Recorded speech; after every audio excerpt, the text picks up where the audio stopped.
ನಮಃ. ಶ್ರೀ ಪರಮಗುರುಭ್ಯೋ ನಮಃ. ಶ್ರೀಮದಾನಂದತೀರ್ಥಭಗವತ್ಪಾದಾಚಾರ್ಯಗುರುಭ್ಯೋ ನಮಃ. ಶ್ರೀ ವೇದವ್ಯಾಸಾಯ ನಮಃ. ನರಸಿಂಹೋऽಖಿಲಾಜ್ಞಾನಮತಧ್ವಾन्तದಿವಾಕರः ಜಯತ್ಯಮಿತಸಜ್ಞಾನಸುಖಶಕ್ತಿಪಯೋನಿಧಿः ವ್ಯಾಸಾಯ ಭವನಾಶಾಯ ಶ್ರೀಶಾಯ ಗುಣರಾಶಯೇ ಹೃದ್ಯಾಯ ಶುದ್ಧವಿದ್ಯಾಯ ಮಧ್ವಾಯ ಚ ನಮೋ ನಮಃ.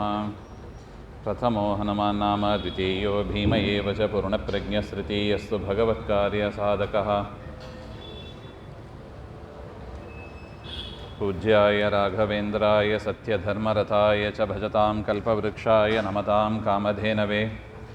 ದುರ್ವಾದಿಧ್ವಾಂತರವೇ ವೈಷ್ಣವೇಂದೀವರೆಂದವೇ ಶ್ರೀರಾಘವೇಂದ್ರ ಗುರವೇ ನಮೋ ಅತ್ಯಂತದಯಾಳವೇ. ಮೂಕೋಪಿ ಯತ್ಪ್ರಸಾದೇನ ಮುಕುಂದಶಯನಾಯತೆ ರಾಜರಾಜಾಯತೆ ರಿಕ್ತಃ ರಾಘವೇಂದ್ರಂ ತಮಾಶ್ರಯೇತ್. ಆಪಾದಮೌಲಿಪರ್ಯಂತಂ ಗುರುಣಾಮಾಕೃತಿಂ ಸ್ಮರೇತ್ ತೇನ ವಿಘ್ನಾಃ ಪ್ರಣಶ್ಯಂತಿ ಸಿದ್ಧ್ಯಂತಿ ಚ ಮನೋರಥಾಃ.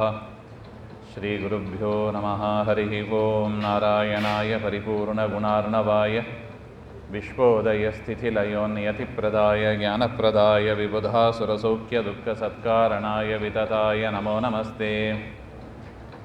ನಾರಾಯಣಂ ಸುರಗುರುಂ ಜಗದೇಕನಾಥಂ ಭಕ್ತಪ್ರಿಯಂ ಸಕಲಲೋಕನಮಸ್ಕೃತಂ ಚ ತ್ರೈಗುಣ್ಯವರ್ಜಿತಮಜಂ ವಿಭುಮಾಧ್ಯಮೀಶಂ ವಂದೇ ಭವಘ್ನಮರಾಸುರಸಿದ್ಧವಂದ್ಯಂ. ನಾರಾಯಣಂ ನಮಸ್ಕೃತ್ಯ ನರಂ ಚೈವ ನರೋತ್ತಮಂ ದೇವೀಂ ಸರಸ್ವತೀಂ ವ್ಯಾಸಂ ತತೋ ಜಯಮುದೀರಯೇತ್. ಕೃಷ್ಣಾಯ ವಾಸುದೇವಾಯ ಹರಯೇ ಪರಮಾತ್ಮನೇ ಪ್ರಣತಃ ಕ್ಲೇಶನಾಶಾಯ ಗೋವಿಂದಾಯ ನಮೋ ನಮಃ. ಗೋವರ್ಧನಧರಂ ವಂದೇ ಗೋಪಾಲಂ ಗೋಪರೂಪಿಣಂ ಗೋಕುಲೋತ್ಸವಮೀಶಾನಂ ಗೋವಿಂದಂ ಗೋಪಿಕಾಪ್ರಿಯಂ. ಶ್ರೀಗುರುಭ್ಯೋ ನಮಃ. ಹರಿ ಓಂ. ಪವಿತ್ರವಾದಂಥ ಅಧಿಕ ಮಾಸ, ಮಲಮಾಸ, ಪುರುಷೋತ್ತಮ ಮಾಸ, ಈ ಒಂದು ಮಹಾಪುಣ್ಯಕಾಲಗಳು. ಇದರಲ್ಲಿ ನಾವು ಈ ಮಂಗಳ ಮಹೋತ್ಸವದಲ್ಲಿ ಸೇರಿದ್ದೀವಿ. ಬೃಹನ್ನಾರದೀಯ ಪುರಾಣದ ಅಧಿಕ ಮಾಸದ ಮಹಿಮೆಗಳನ್ನು ಯತ್ಕಿಂಚಿತ್ ನಾವು ಶ್ರವಣ ಮಾಡ್ತಾ ಇದ್ದೀವಿ. ಇದರ ಮಹಿಮೆ ಭಾರಿ ಅಪಾರವಾಗಿದೆ. ಶೌನಕಾದಿ ಋಷಿಗಳ ಪ್ರಶ್ನೆಗೆ ಸೂತರು ಉತ್ತರ ಕೊಡ್ತಾ ಬರ್ತಾ ಇದ್ದಾರೆ. ಅವರಾದರೂ ನಾರದ ಮತ್ತು ಬದರಿನಾರಾಯಣನ ಸಂವಾದ ರೂಪದಲ್ಲಿ ಆ ಉತ್ತರವನ್ನು ಕೊಡ್ತಾ ಇದ್ದಾರೆ.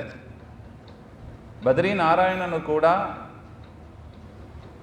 ಅನೇಕ ಸಂವಾದಗಳು, ಅಂದರೆ ಪ್ರಾರಂಭದಲ್ಲಿ ನಾವು ನೋಡಿದ್ದೀವಿ, ಕೃಷ್ಣ ಪಾಂಡವರಿಗೆ ಯುಧಿಷ್ಠಿರನಿಗೆ ಮಾಡಿದ ಉಪದೇಶ ಹಾಗೆ ಅಂತ.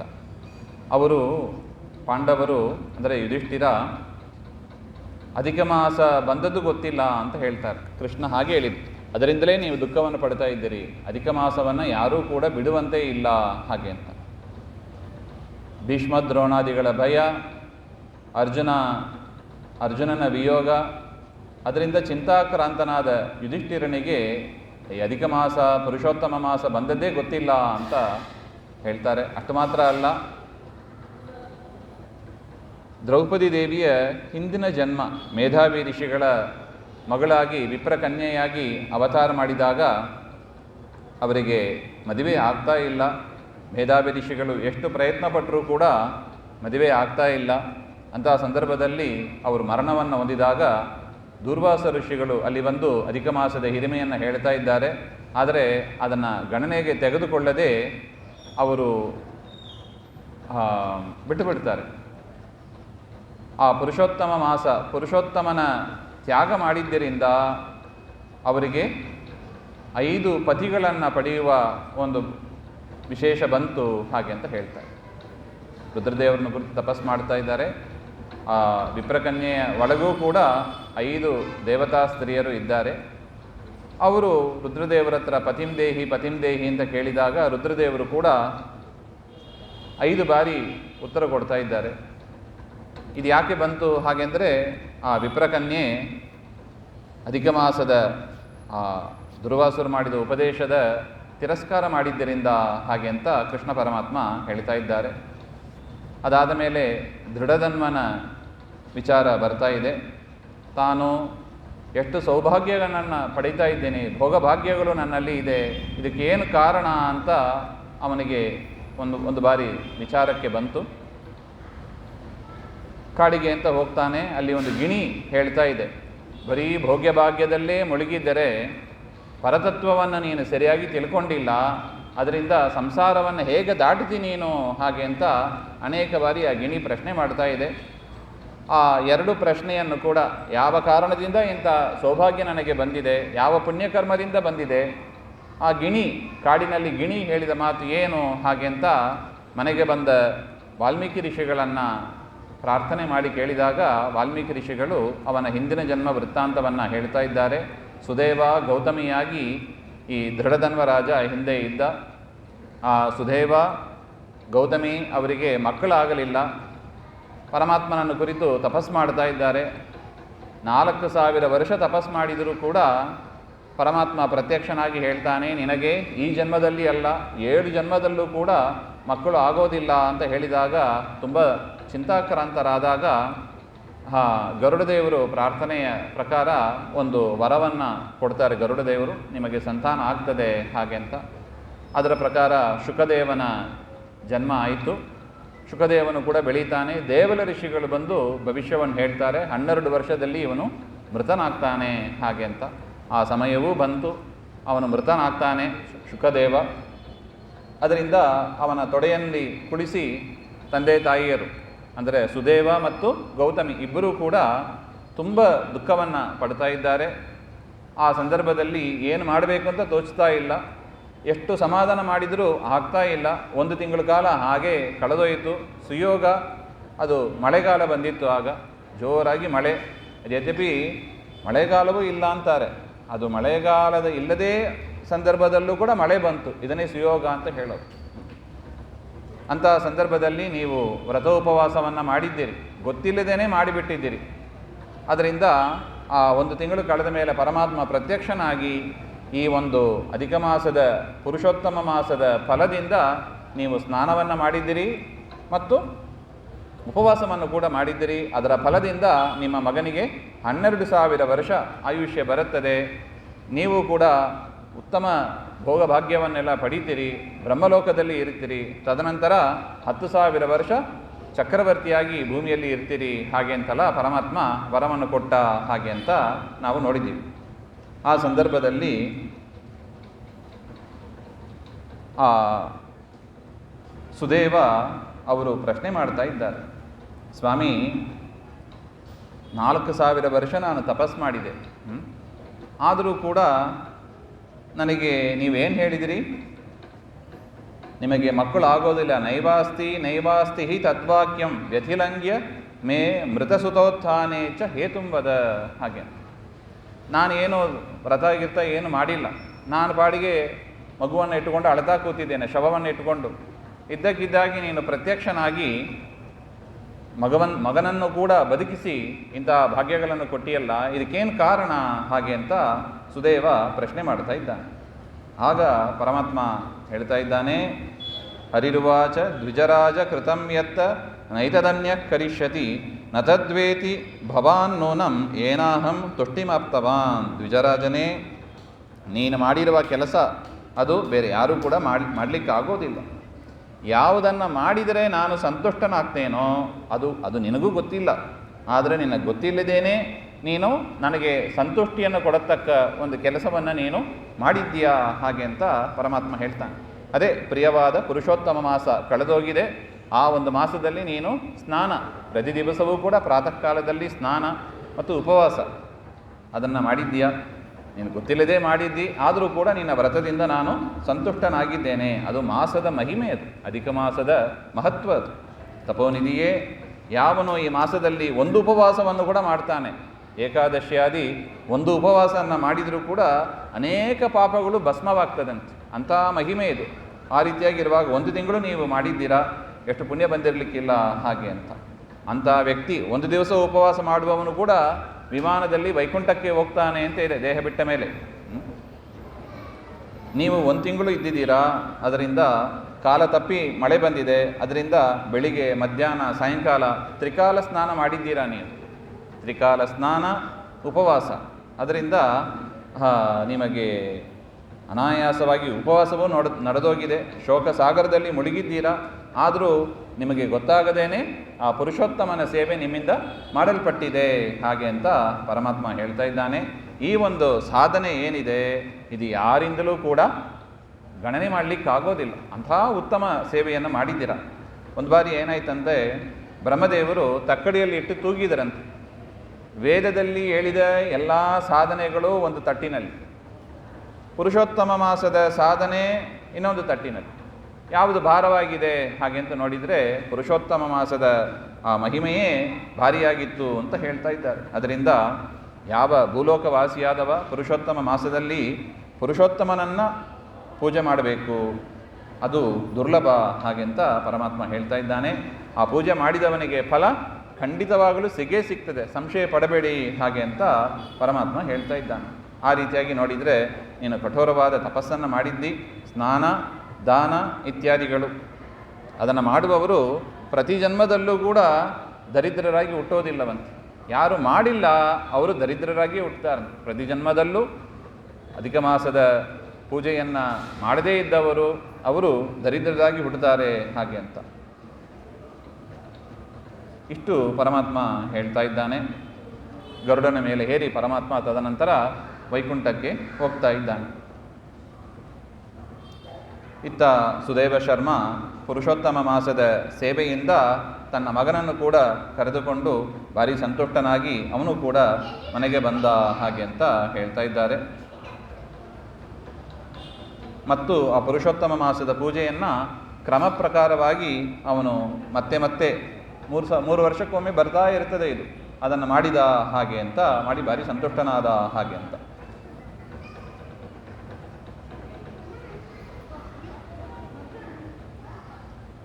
ಪ್ರತಿ ಸಂದರ್ಭದಲ್ಲೂ ಈ ಪುರುಷೋತ್ತಮ ಮಾಸ ತನಗೆ ಬಂದ ಕಷ್ಟವನ್ನೆಲ್ಲ ನೀಗತಕ್ಕದ್ದು ಅಂತ ತಿಳಿದವನಾಗಿ ತನ್ನ ಮಡದಿ ಜೊತೆಗೆ ಜಪ ಹೋಮ ಮುಂತಾದ ಪರಮಾತ್ಮನ ಸೇವೆಯಲ್ಲೇ ತೊಡಗಿದ ಹಾಗೆ ಅಂತ. ಈ ರೀತಿಯಾಗಿ 1000 ವರ್ಷ ಅವನು ಭೂಮಿಯಲ್ಲಿ ಆ ರೀತಿಯಾಗಿ ಆ ಬ್ರಾಹ್ಮಣನ ಜನ್ಮದಲ್ಲಿ 1000 ವರ್ಷ ಇದ್ದ ಹಾಗೆ ಅಂತ. ತದನಂತರ ಉತ್ತಮ ಲೋಕವನ್ನು ಕೂಡ ಪಡೀತಾನೆ, ಅದೇ ಬ್ರಹ್ಮಲೋಕ ಅಂತ ಹೇಳಿದ್ದೀವಿ. ಅಲ್ಲಿ ಯೋಗಿಗಳಿಗೂ ಕೂಡ ದುರ್ಲಭ ಅಂತ ಲೋಕವನ್ನು ಪಡೆದು ಪರಮಾತ್ಮನ ಸಮೀಪದಲ್ಲೇ ಇದ್ದ ಹಾಗೆ ಅಂತ. ಅಲ್ಲಿ ಅನೇಕ ಸುಖಗಳನ್ನೆಲ್ಲ ಭೋಗಿಸಿ ಮತ್ತೆ ಭೂಮಿಗೆ ಬಂದರು ಹಾಗೆ ಅಂತ. ಭೂಮಿಯಲ್ಲಿ ಬಂದಾಗ ಆಗ ದೃಢಧನ್ವ ಅಂತ ರಾಜನಾಗಿ ನೀನಿದ್ಯಾ ಹಾಗೆ ಅಂತ. ಪುರುಷೋತ್ತಮ ಮಾಸದ ಪ್ರಭಾವದಿಂದ ವಾಲ್ಮೀಕಿ ಋಷಿಗಳು ಹೇಳುವ ಮಾತು ಇದಲ್ಲ. ದೃಢಧನ್ವನಿಗೆ ಪುರುಷೋತ್ತಮ ಮಾಸದ ಪ್ರಭಾವದಿಂದ ಏ ದೃಢಧನ್ವ ರಾಜ, ನಿನಗೆ ಅಪಾರವಾದ ಸಂಪತ್ತು. ನೀನು ಕೇಳಿದೆಯಲ್ಲ, ಯಾವ ಕಾರಣದಿಂದ ನನಗೆ ಅಪಾರವಾದ ಸಂಪತ್ತು ಈಗ ಬಂದಿದೆ ಹಾಗೆ ಅಂತ, ಅದೇ ಉತ್ತರ. ಅಧಿಕ ಮಾಸದ ಪ್ರಭಾವದಿಂದ ಜನ್ಮ ಜನ್ಮದಲ್ಲೂ ಕೂಡ ದಾರಿದ್ರ್ಯ ಹೋಗ್ತದೆ. ಯಥಾಶಕ್ತಿ ಸತ್ಪಾತ್ರರಿಗೆ ದಾನ ಮಾಡಿದರೆ ಪ್ರಭಾವ ಅದು ಹಾಗೆ ಅಂತ, ಇದೇ ಅದಕ್ಕೆ ಉತ್ತರ ಹಾಗೆ ಅಂತ. ಮತ್ತು ಆ ಗಿಣಿ ಕಾಡಿನಲ್ಲಿ ಹೋದಾಗ ಗಿಣಿ ಬಂತು ಅಂತ ಯಾರಂತ ಕೇಳಿದೆಯಲ್ಲ, ಆ ಶುಕದೇವನೇ ಹಿಂದಿನ ಜನ್ಮದಲ್ಲಿ ನಿನಗೆ ಮಗನಾಗಿದ್ದ ಆ ಶುಕದೇವನೇ ಅವನು 12,000 ವರ್ಷ ಆಯುಷ್ಯವನ್ನು ಅನುಭವಿಸಿ ಆ ಹಿಂದಿನ ಜನ್ಮದಲ್ಲಿ ಆ ಶುಕದೇವ ಅವನು ವೈಕುಂಠಕ್ಕೆ ಹೋದ.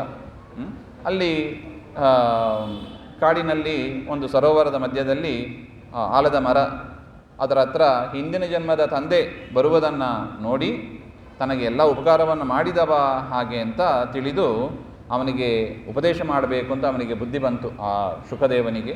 ಅವನು ಗಿಣಿ ರೂಪವನ್ನು ತೆಗೆದುಕೊಂಡು ಮಾಡ್ತಾನೆ. ಈ ರೀತಿಯಾಗಿ ನಾನು ತಂದೆಗೆ ಉಪದೇಶ ಮಾಡದೇ ಹೋದರೆ ನನಗೆ ಇನ್ನೂ ಕೂಡ ಬಂಧನ ಆಗ್ತಾ ಇರುತ್ತದೆ ಹಾಗೆ ಅಂತ.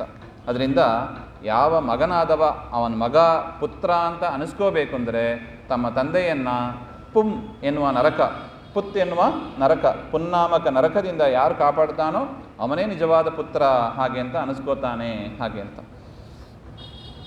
ಅದರಿಂದ ನಾನು ಅವನಿಗೆ ಉಪಕಾರ ಮಾಡಬೇಕು ಅಂತ ಆ ಶುಕಪಕ್ಷಿ ಯೋಚನೆ ಮಾಡಿ ನಿನಗೆ ಆ ಮಂತ್ರವನ್ನು ಉಪದೇಶ ಶ್ಲೋಕವನ್ನು ಹೇಳ್ತಾ ಇದ್ದಾರೆ ಹಾಗೆ ಅಂತ.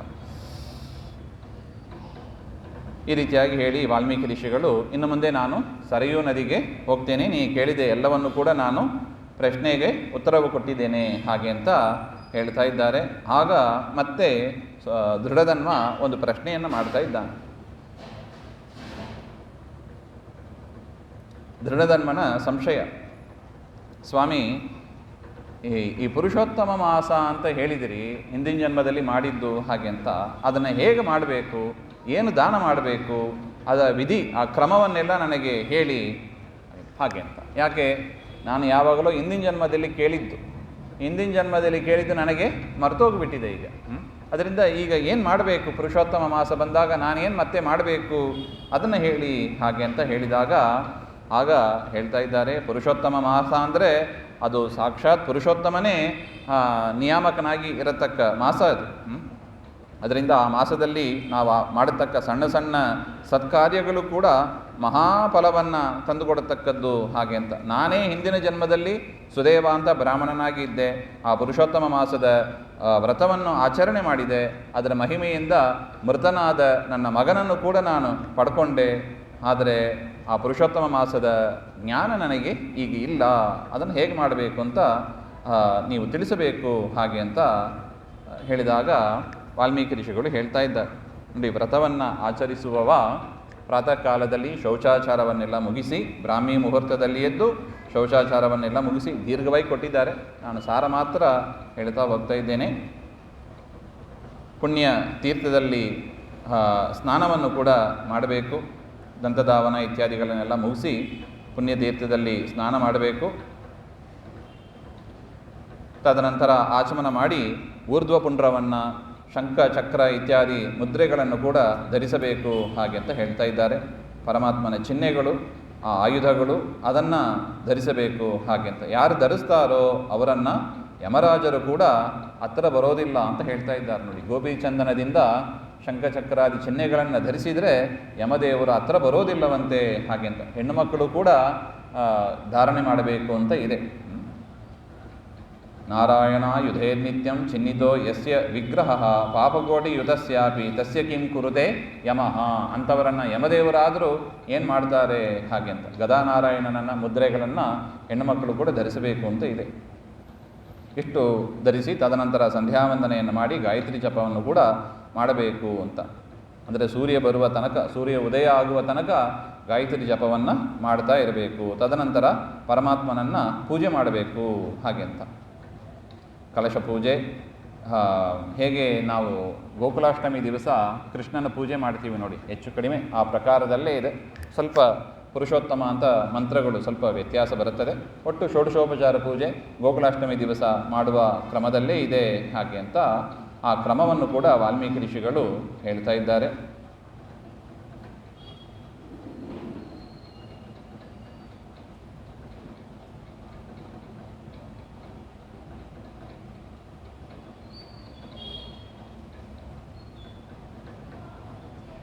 ತಸ್ಯ ಪೂಜಾ ಪ್ರಕರ್ತವ್ಯ ಸಂಪ್ರಾಪ್ತೆ ಪುರುಷೋತ್ತಮೆ ಸಂಸಾರ ಸಾಗರೇ ಮಗ್ನಂ ಉತ್ತರಯತಿ ಯೋ ಧ್ರುವಂ ಕೋನ ಸೇವೇತ ತಂ ಲೋಕೆ ಮರ್ತ್ಯ ಮರಣಧರ್ಮವಾನ್. ನೋಡಿ, ನಮಗೆ ಮರಣ ಮನುಷ್ಯರಿಗೆ ಒಂದು ಗ್ಯಾರಂಟಿ ಬರುತ್ತದೆ. ಯಾವುದು? ಮರಣ. ಅದಕ್ಕೆ ಅವನಿಗೆ ಮರ್ತ್ಯ ಅಂತ ಹೆಸರು. ಅವನು ಮರಣಶೀಲ, ಅವನಿಗೆ ಮರಣ ಬಂದೇ ಬರ್ತದೆ. ಅದರಿಂದ ಈ ಮರಣ ಬಂದರೆ ಮತ್ತೆ ಹುಟ್ಟು ಬಂದೇ ಬರ್ತದೆ. ಜಾತಸ್ಯ ಹಿ ಧ್ರುವೋ ಮೃತ್ಯು ಧ್ರುವಂ ಜನ್ಮ ಮೃತಸ್ಯ ಚ ತಸ್ಮಾತ್ ಅಪರಿಹಾರಾರ್ಥೆ ನತ್ವಂ ಶೋಚಿತುಂ ಅರ್ಹಸಿ ಅಂತ ಭಗವದ್ಗೀತೆಯಲ್ಲಿ ಪರಮಾತ್ಮ ಹೇಳಿದ್ದಾನೆ. ಹುಟ್ಟಿದವನಿಗೆ ಸಾವು, ಸತ್ತವನಿಗೆ ಹುಟ್ಟು, ಈ ಚಕ್ರ ತಿರುಗ್ತಾ ಇರ್ತದೆ. ಅದು ನಾವು ಪರಿಹಾರ ಮಾಡಲಿಕ್ಕಾಗೋದಿಲ್ಲ ಅಂದರೆ ಅದು ಪರಮಾತ್ಮನ ಅನುಗ್ರಹದಿಂದ ನಾವು ಈ ಚಕ್ರವನ್ನು ದಾಟಬೇಕು. ದೇವರ ಅನುಗ್ರಹದಿಂದ ಅದು ಸಾಧ್ಯ ಹಾಗೆ ಅಂತ. ಅದರಿಂದ ಪರಮಾತ್ಮನಲ್ಲಿ ದೇವರ ಪೂಜೆಯನ್ನು ಮುಗಿಸಿ ಪ್ರಾರ್ಥನೆ ಮಾಡಬೇಕಂತೆ. ಸ್ವಾಮಿ, ಮೃತ್ಯು ಸಾಗರದಿಂದ ನಮ್ಮನ್ನು ಪಾರು ಮಾಡು ಹಾಗೆ ಅಂತ ಪ್ರಾರ್ಥನೆ ಮಾಡಬೇಕು ಅಂತ ಹೇಳ್ತಾ ಇದ್ದಾರೆ. ಎಷ್ಟು ಚೆನ್ನಾಗಿ ಹೇಳ್ತಾರೆ ನೋಡಿ. ಈ ಮಾನವ ಜನ್ಮ ದೊಡ್ಡದು ಅಂತ ದಾಸರ ಪದ ನಾವು ಕೇಳಿದ್ದೀವಿ. ಪುನರ್ಗ್ರಾಮಾಹ ಪುನಃ ವಿತ್ತಂ ಪುನಃ ಪುತ್ರಾಹ ಪುನರ್ಗ್ರಹಂ ಪುನಃ ಶುಭಾಶುಭಂ ಕರ್ಮ ನ ಶರೀರಂ ಪುನಃ ಪುನಃ. ವಾಲ್ಮೀಕಿ ಋಷಿಗಳು ಹೇಳ್ತಾ ಇದ್ದಾರೆ, ನೋಡಪ್ಪ, ನಾವು ಇದ್ದ ಗ್ರಾಮದಲ್ಲಿ ಮತ್ತೆ ಬರ್ಬೋದು, ಇದೇ ಗ್ರಾಮ ಮತ್ತೆ ಬರ್ತದೆ, ಹೋಗ್ತದೆ ಈ ಊರು ಹೋಗೋದಿಲ್ಲ. ಎಷ್ಟೋ ಜನ ಈ ಊರಲ್ಲಿ ಇದ್ದವರು ಬೇಕಾದ್ರೂ ಹೋಗಿದ್ದಾರೆ. ಊರಂತೂ, ಕೆಂಗೇರಿ ಅಂತೂ ಹಾಗೇ ಇರ್ತದೆ, ಅದೆಲ್ಲಿ ಹೋಗೋದೇ ಇಲ್ಲ. ಅದು ಪುನರ್ಗ್ರಾಮ, ಅದರಿಂದ ಮತ್ತೆ ಈ ಊರು ಸಿಗ್ಬೋದು ನಮಗೆ. ಪುನರ್ವಿತ್ತಂ, ದುಡ್ಡು ಏನೋ ಖರ್ಚು ಮಾಡಿದ್ದೀವಿ, ಮತ್ತೆ ಬರ್ತದೆ ನಮಗೆ, ಮತ್ತೆ ದುಡ್ಡು ಬರ್ತದೆ, ಈ ಊರು ಬರ್ತದೆ, ದುಡ್ಡು ಬರ್ತದೆ. ಪುನಃ ಪುತ್ರಾಹ, ಮಕ್ಕಳು ಮತ್ತೆ ಬರ್ತಾರೆ, ಒಂದು ಜನ್ಮದಲ್ಲಿ ಹೋದ ಮಕ್ಕಳು ಇನ್ನೊಂದು ಜನ್ಮದಲ್ಲಿ ಮತ್ತೆ ಬರ್ತಾರೆ. ಪುನರ್ಗ್ರಹಂ, ಮನೆ, ಒಂದು ಮನೆ ಹೋದರೆ ಮತ್ತೊಂದು ಮನೆ ಬಂದೇ ಬರ್ತದೆ, ಮತ್ತೆ ಮನೆ ಸಿಗ್ತದೆ. ನೋಡಿ, ಊರು ಸಿಗ್ತದೆ, ಮನೆ ಸಿಗ್ತದೆ, ದುಡ್ಡು ಸಿಗ್ತದೆ, ಎಲ್ಲವೂ ಸಿಗ್ತದೆ. ಆದರೆ ಏನು ಸಿಗಲ್ಲ? ನಾವು ಮಾಡಿದ ಶುಭಾಶುಭ ಕರ್ಮ ಸಿಗ್ತದೆ. ಪಾಪ ಪುಣ್ಯಗಳು ಈ ಜನ್ಮದಲ್ಲೂ ಮಾಡ್ತೀವಿ, ಮುಂದಿನ ಜನ್ಮದಲ್ಲೂ ಮಾಡ್ತೀವಿ. ಆದರೆ ನ ಶರೀರಂ ಪುನಃ ಪುನಃ, ಮತ್ತೆ ಈ ಶರೀರ ಬರ್ತದೆ ಅಂತ ಗ್ಯಾರಂಟಿ ಹೇಳಲಿಕ್ಕಾಗದು. ಹೇಳಲಿಕ್ಕಾಗ್ತದೆ ಯಾರಿಗಾದರೂ? ನಾನು ಮತ್ತೆ ಮನುಷ್ಯನಾಗಿ ಕೆಂಗೇರಿಯಲ್ಲಿ ಈ ಮನೆಯಲ್ಲಿ ಹುಟ್ಟುತ್ತೀನಿ, ಯಾರಿಗೂ ಹೇಳುವ ತಾಕತ್ತಿಲ್ಲ ನೋಡಿ. ಅದರಿಂದ ಎಲ್ಲವೂ ಸಿಗ್ತದೆ, ಮನೆ ಬಾಗಿಲು ಎಲ್ಲವೂ ಸಿಗ್ತದೆ. ಆದರೆ ಮತ್ತೆ ಈ ಶರೀರ ಸಿಗೋದು ಎಂಬುದು ಗ್ಯಾರಂಟಿ ಇಲ್ಲ. ಯಾಕೆ? ನಮ್ಮ ಕರ್ಮಕ್ಕೆ ತಕ್ಕಂತೆ ಪರಮಾತ್ಮ ಅದನ್ನು ಕೊಡ್ತಾನೆ. ಇದನ್ನು ಹೇಳ್ತಾ ಇದ್ದಾರೆ. ದೇಹರೂಪಸ್ಯ ವೃಕ್ಷಸ್ಯ ತದ್ ರಕ್ಷಿತುಂ ಹಿ ಧರ್ಮಾರ್ಥಂ. ಆ ಶರೀರವನ್ನು ನಾವು ಯಾತಕ್ಕೆ ಬಳಸಬೇಕು? ಧರ್ಮದ ರಕ್ಷಣೆಗಾಗಿ ನಾವು ಬಳಸಬೇಕು ಹಾಗೆ ಅಂತ. ಶರೀರ ಮಾತ್ರ ಮತ್ತೆ ಸಿಗೋದಿಲ್ಲ. ಆ ಶರೀರವನ್ನು ಕಾಪಾಡೋದಕ್ಕೆ ಒಂದೇ ಮಾರ್ಗ ಯಾವುದು? ಧರ್ಮ. ಧರ್ಮ ಮಾಡಿದರೆ ಮತ್ತೆ ಶರೀರ ಸಿಗ್ತದೆ. ಆ ಧರ್ಮವನ್ನು ಮಾಡಬೇಕು ಅಂದರೆ ಏನು ಬೇಕು? ಜ್ಞಾನ ಬೇಕು. ಜ್ಞಾನ ಇದ್ದರೆ ಧರ್ಮಾಚರಣೆ ಮಾಡ್ಬೋದು, ಹೌದು ತಾನೆ? ಅಧಿಕ ಮಾಸದ ಮಹಿಮೆ ಚೂರಾರು ಅರ್ಥ ಆಗಿದರೆ, ಕೇಳಿದರೆ ನಾವು ಅದನ್ನು ಮಾಡಲಿಕ್ಕಾಗ್ತದೆ, ಧರ್ಮ ಪರಿಪಾಲನೆ ಮಾಡಲಿಕ್ಕಾಗ್ತದೆ. ಅದರಿಂದ ಶರೀರ ಮತ್ತೆ ಸಿಗೋದಿಲ್ಲ. ಆ ಶರೀರ ಸಿಗಬೇಕು ಅಂದರೆ ಧರ್ಮಾಚರಣೆ ಮಾಡಬೇಕು. ಆ ಧರ್ಮಾಚರಣೆ ಮಾಡಬೇಕು ಅಂದರೆ ಏನು ಬೇಕು? ಜ್ಞಾನ ಬೇಕು. ಶ್ರವಣಾದಿಗಳನ್ನು ಮಾಡಬೇಕು ಹಾಗೆ ಅಂತ ಹೇಳ್ತಾ ಇದ್ದಾರೆ. ಆ ಜ್ಞಾನದಿಂದ ನಮಗೇನಾಗ್ತದೆ? ಮೋಕ್ಷ ಆಗ್ತದೆ, ಪರಮಾತ್ಮನಲ್ಲಿ ಭಕ್ತಿ ಬರುತ್ತದೆ, ಒಳ್ಳೆಯ ಶರೀರ ಸಿಗ್ತದೆ, ಮತ್ತೆ ಮತ್ತೆ ಜ್ಞಾನ ಬೆಳೀತದೆ, ಭಕ್ತಿ ಬೆಳೀತದೆ, ಮೋಕ್ಷ ಆಗ್ತದೆ ಹಾಗೆ ಅಂತ ಈ ಕ್ರಮವನ್ನು. ಅದರಿಂದ ಧರ್ಮವನ್ನು ಯಾರು ಮಾಡಬೇಕು? ಧರ್ಮ ಯಾವುದೋ ಒಂದು ವರ್ಗಕ್ಕೆ ಸಂಬಂಧಪಟ್ಟದಲ್ಲ, ಅದು ಪ್ರತಿಯೊಬ್ಬರು ಮಾಡಬೇಕು. ಮನುಷ್ಯರಾಗಿ ಹುಟ್ಟಿದ ಪ್ರತಿಯೊಬ್ಬರು, ಬ್ರಾಹ್ಮಣ, ಕ್ಷತ್ರಿಯ, ವೈಶ್ಯ ಅಂತ ಯಾರೇ ಇರಲಿ, ಮನುಷ್ಯ ಜನ್ಮ ಬಂದರೆ ಅವಶ್ಯವಾಗಿ ಧರ್ಮವನ್ನು ಮಾಡಲೇಬೇಕು. ಅಧಿಕ ಮಾಸ ಧರ್ಮವನ್ನು ಸೇರಿಸಿ ಹೇಳ್ತಾ ಇರೋದು, ಎಲ್ಲರೂ ಮಾಡಬೇಕು ಹಾಗೆ ಅಂತ. ಇದನ್ನೇ ಏನೆಂದು ಕರಿತೀವಿ? ಸನಾತನ ಧರ್ಮ ಅಂತ ಕರಿತೀವಿ. ಇದು ಯಾವುದೋ ನಿನ್ನೆ ಮೊನ್ನೆ ಬಂದ ಧರ್ಮ ಅಲ್ಲ ಇದು, ಅಥವಾ 1000 ವರ್ಷ ಹಿಂದೆ ಬಂದ ಧರ್ಮ ಅಲ್ಲ ಇದು. ಇದು ನಿತ್ಯವಾಗಿರತಕ್ಕ ಧರ್ಮ. ಎಷ್ಟು ಬ್ರಹ್ಮಾಂಡಗಳು ಉರುಳಿ ಹೋದರೂ ಕೂಡ ಈ ಸನಾತನ ಧರ್ಮ ಅದು ನಿತ್ಯವಾಗಿಯೇ ಇರ್ತದೆ. ಯಾರು ಬಂದರೂ ಸನಾತನ ಧರ್ಮವನ್ನು ನಾಶ ಮಾಡಬೇಕು ಅಂತ ಹೇಳಿದರೂ ಕೂಡ ಏನು ಮಾಡಲಿಕ್ಕೆ ಆಗೋದಿಲ್ಲ. ಸುಮ್ಮನೆ ಬಾಯಿ ಮಾತು ಹೇಳ್ಬೋದು ಅಷ್ಟೇ. ಮತ್ತೆ ಪರಮಾತ್ಮ ಅವತಾರ ಮಾಡ್ತಾನೆ, ಮತ್ತೆ ಸನಾತನ ಧರ್ಮವನ್ನು ಸ್ಥಾಪನೆ ಮಾಡೇ ಮಾಡ್ತಾನೆ. ಇದು ದೇವರ ಸಂಕಲ್ಪ ಇದು. ಅದರಿಂದ ಸನಾತನ ಧರ್ಮವನ್ನು ರಕ್ಷಣೆ ಮಾಡುವುದಕ್ಕಾಗಿ ಈ ಶರೀರವನ್ನು ನಾವು ಮೀಸಲಾಗಿಟ್ಟರೆ ಮತ್ತೆ ಈ ಶರೀರ ನಮಗೆ ಸಿಗ್ತದೆ, ಮತ್ತೆ ಅಲ್ಲಿ ನಾವು ಸಾಧನೆ ಮಾಡಲಿಕ್ಕೆ ಅನುಕೂಲ ಆಗ್ತದೆ. ಅದರಿಂದ ಧರ್ಮಕ್ಕಾಗಿ ಎಲ್ಲವನ್ನು ಅದು ಹೇಗಿದೆ ಅಂತ ನೋಡಿ. ಈ ಧರ್ಮ ಇಲ್ಲದೆ ಹೋಗಿಬಿಟ್ರೆ ಮಡದಿಯಾಗಲಿ ಅಥವಾ ತಾಯಿ ಆಗಲಿ ಸಹೋದರರಾಗಲಿ ಯಾರೂ ಕೂಡ ಬಂದು ನಮ್ಮನ್ನು ಕಾಪಾಡೋದಿಲ್ಲ. ಯಮಧರ್ಮನ ಹತ್ರ ಕೇಳಿದಾಗ ನೋಡಿ, ಹೆಸರೇ ಯಮಧರ್ಮ. ಅವ್ರು ನಿರೀಕ್ಷೆ ಮಾಡೋದು ಯಾವುದನ್ನು? ಧರ್ಮವನ್ನೇ ನಿರೀಕ್ಷೆ ಮಾಡಿದೆ. ಧರ್ಮ ಮಾಡಿದೆಯೋ ಪಾಸ್ ಮಾಡುತ್ತಾರೆ, ಧರ್ಮ ಮಾಡಿಲ್ಲ ಫೇಲ್ ಮಾರ್ಕ್ಸ್ ಕೊಡ್ತಾರೆ ಅಷ್ಟೆ. ಅದರಿಂದ ಧರ್ಮವನ್ನು ಮಾತ್ರ ಚೆನ್ನಾಗಿ ಮಾಡಬೇಕು. ಎಷ್ಟೇ ದುಡ್ಡು, ಎಷ್ಟೇ ಬ್ಯಾಂಕ್ ಬ್ಯಾಲೆನ್ಸು, ಎಷ್ಟೋ ರಿಜಿಸ್ಟರ್ ಆಫೀಸಲ್ಲಿ ನಮ್ಮ ಹೆಸರಲ್ಲಿ ಮನೆಗಳು ಸೈಟುಗಳು ಇರ್ಬೋದು, ಅದು ಯಾವುದು ನಮ್ಮ ಜೊತೆಗೆ ಬರೋದಿಲ್ಲ. ನಮ್ಮ ಜೊತೆಗೆ ಬರೋದು ಯಾವುದು? ಧರ್ಮ. ಅದರಿಂದ ಪ್ರತಿ ದಿವಸವೂ ಕೂಡ ಧರ್ಮವನ್ನು ಮಾಡುವುದರಲ್ಲಿ ನಾವು ಸ್ವಲ್ಪ ಸಮಯವನ್ನಾದರೂ ಮೀಸಲಾಗಿ ಇಡಬೇಕು. ಹಾಗೆ ದುಡ್ಡು ಸಂಪಾದನೆ ಮಾಡಲಿಕ್ಕೆ ಮೀಸಲಿಡ್ತೀವಿ, LKG UKG ಅಂತ ವಿದ್ಯೆಯನ್ನು ಪಡೆಯೋದಕ್ಕೆ ಮೀಸಲಿಡ್ತೀವಿ, ಆದರೆ ಧರ್ಮಕ್ಕಾಗಿ ನಾವು ಮೀಸಲಿಡೋದಿಲ್ಲ. ಯದ್ಯಪಿ ನಮ್ಮನ್ನು ಕಾಪಾಡೋದು ಯಾವುದು? ಆ ಧರ್ಮ. ಮರಿಬಾರದು ಅಂತ ವಾಲ್ಮೀಕಿ ಋಷಿಗಳು ಹೇಳ್ತಾ ಇದ್ದಾರೆ. ಧರ್ಮ ಮಾತ್ರ ನಮ್ಮನ್ನು ರಕ್ಷಣೆ ಮಾಡ್ತದೆ. ಇನ್ನು ವೃದ್ಧಾಪ್ಯ ಎನ್ನುವ ಸಿಂಹ ನಮಗೆ ಫಲವನ್ನು ಕೊಡೋದಿಲ್ಲ. ರೋಗ ರುಜಿನಗಳು ಅದೇ ನಮ್ಮ ಶತ್ರು, ಅದು ಕೂಡ ದುಃಖವನ್ನೇ ಕೊಡ್ತದೆ. ವೃದ್ಧಾಪ್ಯವೂ ದುಃಖ, ರೋಗ ರುಜಿನಗಳು ದುಃಖ. ಕಾಪಾಡೋರು ಯಾರು? ಮತ್ತೆ ಸಂಪತ್ತು ನೋಡಿ, ಸಂಪತ್ತಿನ ಬಗ್ಗೆ ಹೇಳ್ತಾರೆ. ಆ ಸಂಪತ್ತು ಹೇಗಿರುತ್ತದೆ ಅಂದರೆ ಅದು ಅಲೆ ಇದ್ದಂಗೆ ಅಂತ ಹೇಳ್ತಾರೆ. ಸಮುದ್ರದಲ್ಲಿ ಅಲೆಗಳು ಇರುತ್ತದೆ ನೋಡಿ, ಹೇಗಿರುತ್ತದೆ? ಬರ್ತದೆ ಹೋಗ್ಬಿಡ್ತದೆ. ಸಂಪತ್ತು ಹಾಗೆ ಅಂತ ಹೇಳ್ತಾರೆ, ಬರ್ತದೆ ಹೋಗ್ಬಿಡುತ್ತೆ. ಅದರಿಂದ ಸಂಪತ್ತು ನಮ್ಮನ್ನು ಕಾಪಾಡ್ತದೆ ಹಾಗೆ ಅಂತ ಬೇಕು. ಸಂಪತ್ತು ಬೇಡ ಅಂತ ಹೇಳ್ತಾ ಇಲ್ಲ, ಸಂಪತ್ತು ಬೇಕು, ಆದರೆ ಸಂಪತ್ತು ನಮ್ಮನ್ನು ಕಾಪಾಡುತ್ತದೆ ಅಂತ ಅದನ್ನು ಕೊಂಡಾಡ್ತಾ ಕೂಡಬೇಡಿ ಅಂತಾರೆ. ಇನ್ನು ಯೌವನದ ಬಗ್ಗೆ ಹೇಳ್ತಾ ಇದೆ, ಅದು ಒಂದು ಹೂವು ಇದ್ದಾಗೆ. ಹೂವು ಎಷ್ಟೊತ್ತು ಚೆನ್ನಾಗಿರುತ್ತದೆ, ಒಂದು ದಿವಸ ಮಾರನೇ ದಿವಸ ಬಾಡಿ ಹೋಗ್ತದೆ. ಯೌವನವೂ ಅಷ್ಟೇ, ಕೆಲವು ಕಾಲಗಳು ಇರುತ್ತದೆ, ಆಮೇಲೆ ಅದು ಕೂಡ ಬಾಡಿ ಹೋಗ್ತದೆ. ಅದರಿಂದ ಯೌವನದಿಂದ ನಮಗೆ ಸುಖ ಅಂತ ಕನಸು ಕಾಣಬೇಡಿ ಅಂತಾರೆ. ಅದರಿಂದ ಲೋಕದಲ್ಲಿ ಸುಖ ಅಂತ ನಾವು ಯಾವುದು ತಿಳ್ಕೊಂಡಿದ್ದೀವಿ ಅದು ಯಾವುದು ಅರ್ಥ ಇಲ್ಲದ್ದು, ಅರ್ಥಶೂನ್ಯವಾದದ್ದು. ನಿಜವಾದ ಸುಖ ಸಾಧನ ಅಂದರೆ ಯಾವುದು? ಧರ್ಮೋ ರಕ್ಷತಿ ರಕ್ಷಿತಃ, ಹಾಗೆ ಅಂತ. ಅದರಿಂದ ಅಂತ ಸಂಪತ್ತು ಶಾಶ್ವತ ಅಲ್ಲ, ಮನಸ್ಸು ಶಾಶ್ವತ ಅಲ್ಲ, ಲೌಕಿಕ ಸುಖ ಶಾಶ್ವತ ಅಲ್ಲ. ಅದರಿಂದ ಧರ್ಮ ಮಾರ್ಗದಲ್ಲಿ ನಾವು ಮಾತ್ರ ಇದ್ದರೆ ಮಾತ್ರ ಅದೆಲ್ಲವೂ ಕೂಡ ಅರ್ಥ ಆಗ್ತದೆ. ಒಂದು ಉದಾಹರಣೆ ಕೊಡ್ತಾರೆ ನೋಡಿ. ಈ ಮನುಷ್ಯ ಜನ್ಮ ಅದು ಹೇಗಿರ್ತದೆ ಅಂದರೆ, ಚಲಂ ವಿತ್ತಂ ಚಲಂ ಚಿತ್ತಂ ಚಲಂ ಸಂಸಾರಜಂ ಸುಖಂ ಏವಂ ಜ್ಞಾತ್ವ ವಿರಕ್ತ ಸನ್ ಧರ್ಮಾಭ್ಯಾಸ ಪರೋ ಭವೇತ್. ಈ ರೀತಿಯಾಗಿ ನಾವು ಜೀವನ ಅಂದರೆ ಏನು ಅಂತ ಅರ್ಥ ಮಾಡಿಕೊಂಡು ವೈರಾಗ್ಯದಿಂದ ಬದುಕಬೇಕು ಅಂತ ಹೇಳ್ತಾರೆ. ವೈರಾಗ್ಯ ಅಂದರೆ ಏನು? ಎಲ್ಲ ಬಿಟ್ಟು ಕಾಡಿಗೆ ಹೋಗೋದು ಅಂತ ಅರ್ಥ ಅಲ್ಲ. ಯಾವುದು ಬಂದರೂ ಕೂಡ ಹಿಗ್ಗಬಾರ್ದು, ಯಾವುದು ಬಿಟ್ಟು ಹೋದರೂ ಕೂಡ ಕುಗ್ಗಬಾರ್ದು, ನ್ಯೂಟ್ರಲ್ ಆಗಿ ಇರಬೇಕು ಅಂತ. ಇದು ವೈರಾಗ್ಯ ಅಂತ. ಬಂದದ್ದೆಲ್ಲ ಬರಲಿ, ಗೋವಿಂದನ ದಯ ಒಂದಿರಲಿ ಅಂತ ಹೀಗಿರಬೇಕು ಅಂತ. ಇದೇ ನಿಜವಾದ ವೈರಾಗ್ಯ, ಹಾಗೆ ಅಂತ. ಮನುಷ್ಯ ಶರೀರ ಅದು ಹೇಗಿದೆ ಅಂತ ಹೇಳ್ತಾರೆ ನೋಡಿ. ಒಂದು ಉದಾಹರಣೆ ಕೊಡ್ತಾ ಇದ್ದಾರೆ. ಒಂದು ಸರ್ಪ, ಆ ಸರ್ಪ ಒಂದು ಬೇಕ ಅಂದರೆ ಕಪ್ಪೆಯನ್ನು ನುಂಗಿದೆ ಅಂತ. ಕಪ್ಪೆಯನ್ನು ನುಂಗಿದೆ ಅಂದರೆ ಅರ್ಧ ನುಂಗಿದೆ ಅದು. ಇನ್ನು ಅರ್ಧ ಆ ಕಪ್ಪೆಯ ಬಾಯಿ ಅದು ಓಪನ್ ಇದೆ. ಆ ಕಪ್ಪೆ ಏನು ಮಾಡ್ತಾ ಇದೆ ಅಂದರೆ ಅಲ್ಲಿ ಒಂದು ನೊಣ ಬಂತಂತೆ. ನೊಣವನ್ನು ತಿನ್ನಾನ ಅಂತ ನಾಲಿಗೆ ಚಾಚಿತಂತವರೆಗೆ. ಲೌಕಿಕ ಸುಖ ಅಂದರೆ ಹೀಗಿರುತ್ತದೆ ಅಂತ ಹೇಳ್ತಾ ಇದ್ದಾರೆ. ಅರ್ಥ ಆಯ್ತಲ್ಲ? ಸರ್ಪ ಅದು ಒಂದು ಕಪ್ಪೆಯನ್ನು ಅರ್ಧ ನುಂಗಿಬಿಟ್ಟಿದೆ ಈಗಾಗಲೇ. ಇನ್ನೇನು ಕೆಲವು ಕ್ಷಣದಲ್ಲಿ ಆ ಕಪ್ಪೆಯ ಜೀವನ ಮುಗೀತದೆ. ಅದು ಇನ್ನೂ ಅರ್ಧ ನುಂಗಿದೆ, ಅರ್ಧ ಬಾಯಿ ತೆರ್ಕೊಂಡಿದೆ. ಅಷ್ಟರಲ್ಲಿ ಒಂದು ನೊಣ ಬಂತಂತೆ.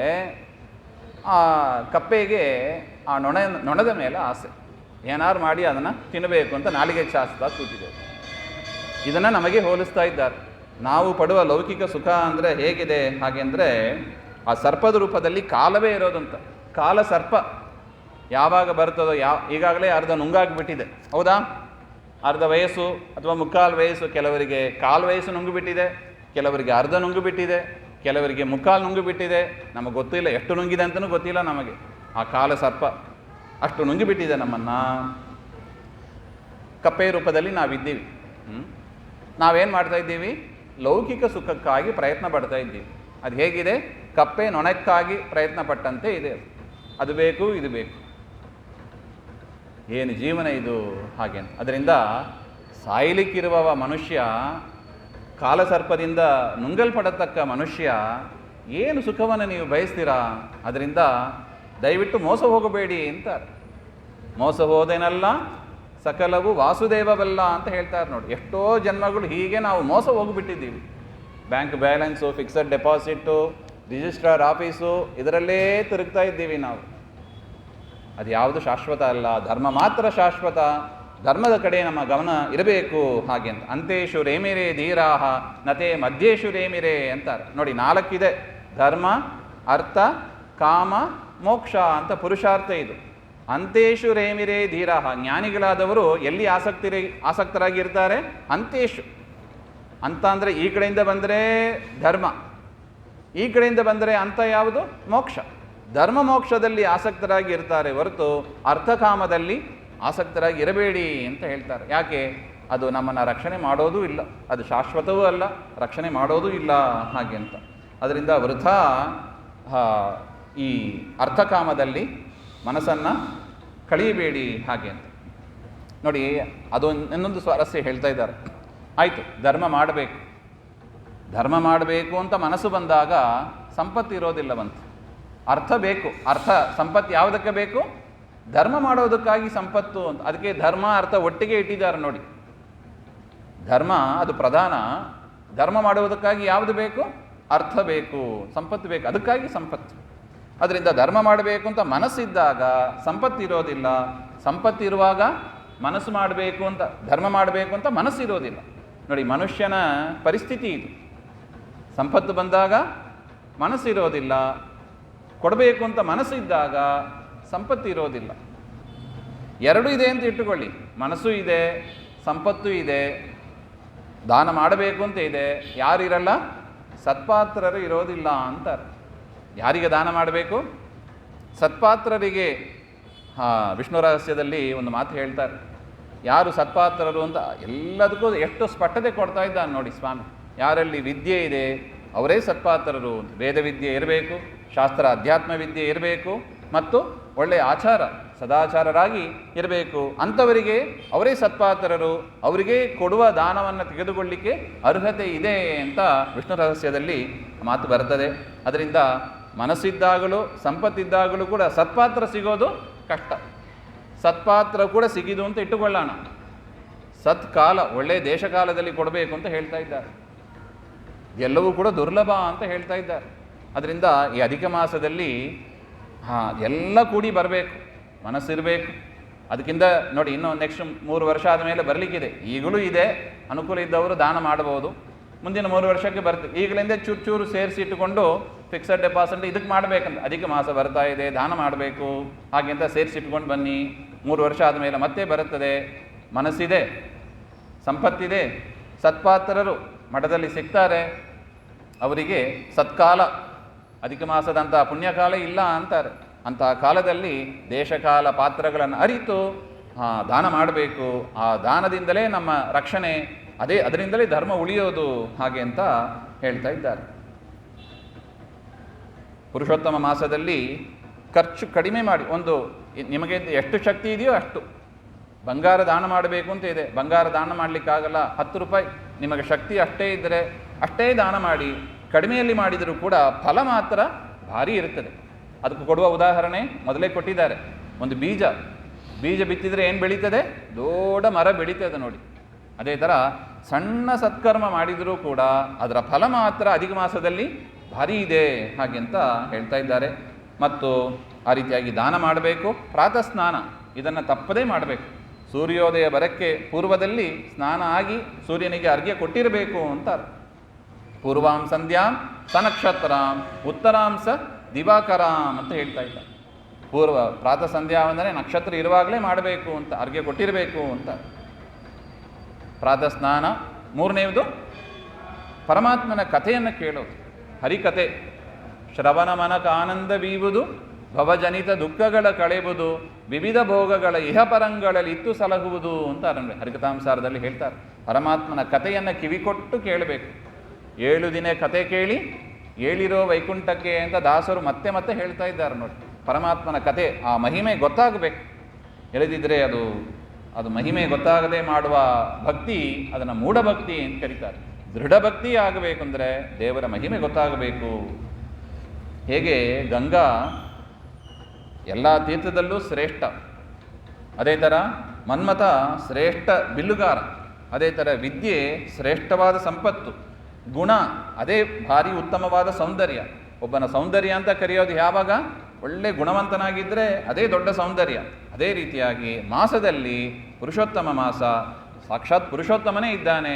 ಅದರಿಂದ ಈ ಮಾಸದಲ್ಲಿ ಅಧಿಕ ಶ್ರೇಷ್ಠವಾದದ್ದು. ಎಲ್ಲ ಸತ್ಕಾರ್ಯಗಳನ್ನು, ಯಾಗ ಮುಂತಾದಗಳನ್ನು ಈ ಒಂದು ಮಾಸದಲ್ಲಿ ಮಾಡಿ ಪರಮಾತ್ಮನ ಅನುಗ್ರಹಕ್ಕೆ ಪಾತ್ರರಾಗಬೇಕು ಅಂತ ಹೇಳ್ತಾ ಇದ್ದಾರೆ.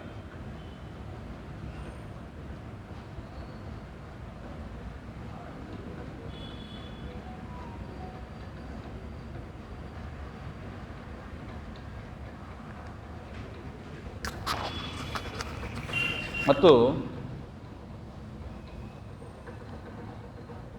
ಗಂಗೆಗೆ, ಬೇರೆ ನದಿಗಳು ಗಂಗೆಗೆ ಸಮ ಆಗೋದಿಲ್ಲ. ಎಲ್ಲ ನದಿಯೂ ಕೂಡ ಗಂಗೆಯ ನಂತರ ಸ್ಥಾನ.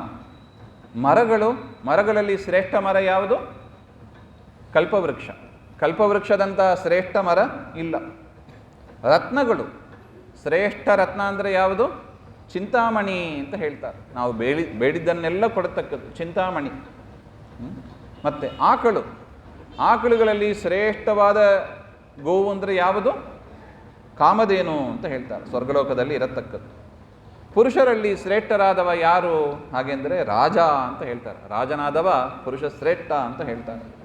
ಶಾಸ್ತ್ರ, ಎಲ್ಲ ಶಾಸ್ತ್ರದಲ್ಲೂ ಶ್ರೇಷ್ಠವಾದದ್ದು ಯಾವುದು? ವೇದ. ವೇದಕ್ಕೆ ಸರಿಸಾಟಿಯಾದ ಮತ್ತೊಂದು ಶಾಸ್ತ್ರ ಇಲ್ಲ ಅಂತಾರೆ. ಅದೇ ಥರ ಎಲ್ಲ ಮಾಸದಲ್ಲೂ ಶ್ರೇಷ್ಠವಾದದ್ದು ಯಾವುದು? ಪುರುಷೋತ್ತಮ ಮಾಸ ಅಂತ ತಿಳಿಯಿರಿ ಅಂತ ಒಟ್ಟು. ಈ ಪುರುಷೋತ್ತಮ ಮಾಸಕ್ಕೆ ಸರಿಸಾಟಿಯಾದ ಮತ್ತೊಂದು ಮಾಸ ಯಾವ ಕಾಲದಲ್ಲೂ ಬರೋದಿಲ್ಲ. ಯಾಕೆ? ಈ ಮಾಸದ ಅಧಿದೇವತೆಯಾಗಿ ಯಾರಿದ್ದಾನೆ? ಪರಮಾತ್ಮ ಪುರುಷೋತ್ತಮನೇ ಇದ್ದಾನೆ. ಹಾಗೆಂತ ಶ್ರದ್ಧಾ ಭಕ್ತಿಯಿಂದ ಅವನನ್ನು ಉಪಾಸನೆ ಮಾಡಬೇಕು.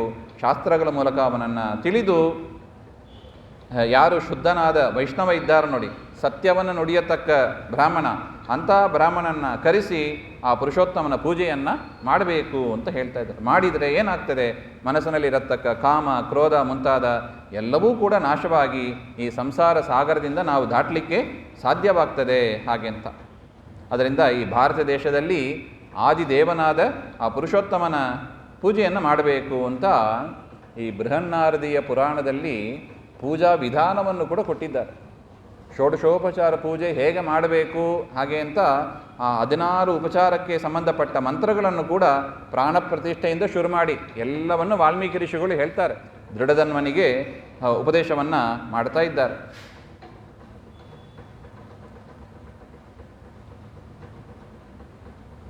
ಆವಾಹನ, ಪಂಚಾಮೃತ ಸ್ನಾನ, ನದಿ ಸ್ನಾನ, ವಸ್ತ್ರ, ಯಜ್ಞೋಪವೀತ, ಗಂಧ, ಅಕ್ಷತೆ, ಪುಷ್ಪ, ಅಂಗಪೂಜೆ ಎಲ್ಲವನ್ನು ಮಾಡಬೇಕು ಅಂತ. ನಾಮ, ಕೇಶವಾದಿ 24 ನಾಮಗಳಿಂದ ಪೂಜೆ ಮಾಡಬೇಕು. ಧೂಪ ದೀಪ ಸಮರ್ಪಣೆ ಮಾಡಬೇಕು. ನೈವೇದ್ಯ ಮಾಡಬೇಕು. ಫಲ ಸಮರ್ಪಣೆ, ತಾಂಬೂಲ ಸಮರ್ಪಣೆ, ದಕ್ಷಿಣೆ ಇವುಗಳನ್ನು ಸಮರ್ಪಣೆ ಮಾಡಬೇಕು. ಮತ್ತು ಮಂಗಳ ನೀರಾಜನ, ಪ್ರದಕ್ಷಿಣೆ ನಮಸ್ಕಾರ.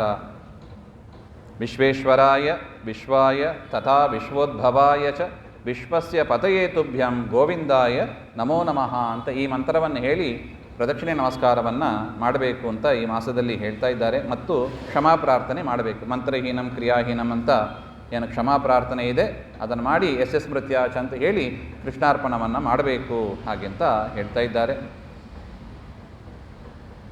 ಮತ್ತು ದೀಪದಾನವನ್ನು ಕೂಡ ಅಖಂಡ ದೀಪ ಅಂತ ಹೇಳ್ತಾ ಇದ್ದಾರೆ ನೋಡಿ. ಅಖಂಡ ದೀಪವನ್ನು ಈ ಮಾಸದಲ್ಲಿ ವಿಶೇಷವಾಗಿ ಹಚ್ಚಬೇಕು ಅಂತ ಹೇಳ್ತಾ ಇದ್ದಾರೆ. ಈ ರೀತಿಯಾಗಿ ಮಾಡಿದರೆ ಉತ್ತಮವಾದ ಫಲ ಇದೆ ಅಂತ ಹೇಳ್ತಾ ಇದ್ದಾರೆ. ಯಾವ ವ್ಯಕ್ತಿ ವೈಷ್ಣವನಾದ ಬ್ರಾಹ್ಮಣರನ್ನು ಇಟ್ಟುಕೊಂಡು ಈ ಒಂದು ಪೂಜೆಯನ್ನು ರಾಧಾ ಪುರುಷೋತ್ತಮ ಅಂತ ಹೇಳ್ತಾರೆ, ರಾಧಾ ಸಹಿತವಾಗಿ ಪುರುಷೋತ್ತಮನನ್ನು ಯಾರು ಪೂಜೆ ಮಾಡ್ತಾರೆ ಅಂಥವರು ಭಕ್ತಿಯಿಂದ ಶ್ರದ್ಧೆಯಿಂದ ಪೂಜೆ ಮಾಡ್ತಾರೆ. ಪ್ರತಿ ದಿವಸ ಯಾರು ಮಾಡ್ತಾರೋ ಅವರು ಈ ಭೂಮಿಯಲ್ಲಿ ಸರಿಸಾಟಿ ಇಲ್ಲದಂಥ ಸುಖ ಭಾಗ್ಯ ಎಲ್ಲವನ್ನು ಕೂಡ ಪಡೆದು ದೇಹ ಬಿಟ್ಟ ಮೇಲೆ ಅವರು ಪರಲೋಕವನ್ನು, ವೈಕುಂಠ ಲೋಕವನ್ನು ಹೊಂದುತ್ತಾರೆ ಹಾಗೆಂತ ಹೇಳ್ತಾ ಇದ್ದಾರೆ. ಮತ್ತು ಇಷ್ಟು ಪೂಜಾ ವಿಧಾನವನ್ನು ಹೇಳಿ ದೃಢಧನ್ವ ಮತ್ತೆ ಪ್ರಶ್ನೆ ಮಾಡ್ತಾನೆ ವಾಲ್ಮೀಕಿಗಳ ಹತ್ರ, ಏನೇನು ವ್ರತಗಳನ್ನು ಮಾಡಬೇಕು? ಪೂಜಾ ವಿಧಾನ ಹೇಳಿದಿರಿ, ಏನೇನು ವ್ರತಗಳನ್ನು ಮಾಡಬೇಕು ಹಾಗೆ ಅಂತ ಹೇಳಿದಾಗ ವಾಲ್ಮೀಕಿ ಋಷಿಗಳು ಅದನ್ನು ಹೇಳ್ತಾ ಇದ್ದಾರೆ. ಈ ಮಾಸದಲ್ಲಿ ಅನೇಕ ನಿಯಮಗಳು ಇದೆ, ಅದನ್ನು ಸಂಕ್ಷಿಪ್ತವಾಗಿ ಹೇಳ್ತೇನೆ ಅಂತ ಹೇಳಿ ಗೋಧುಮೆ, ಅಕ್ಕಿ, ಕಲ್ಸಕ್ಕರೆ, ಬಾರ್ಲಿ, ಎಳ್ಳು ಇತ್ಯಾದಿಗಳನ್ನು ಸೇವೆ ಮಾಡತಕ್ಕದ್ದು ಹಾಗೆ ಅಂತ. ಇದೆಲ್ಲ ಸೇವೆಗೆ ನೈವೇದ್ಯ ಮಾಡಿ ಸ್ವೀಕಾರ ಅರ್ಹವಾದ ಒಂದು ಪದಾರ್ಥಗಳು ಹಾಗೆ ಅಂತ.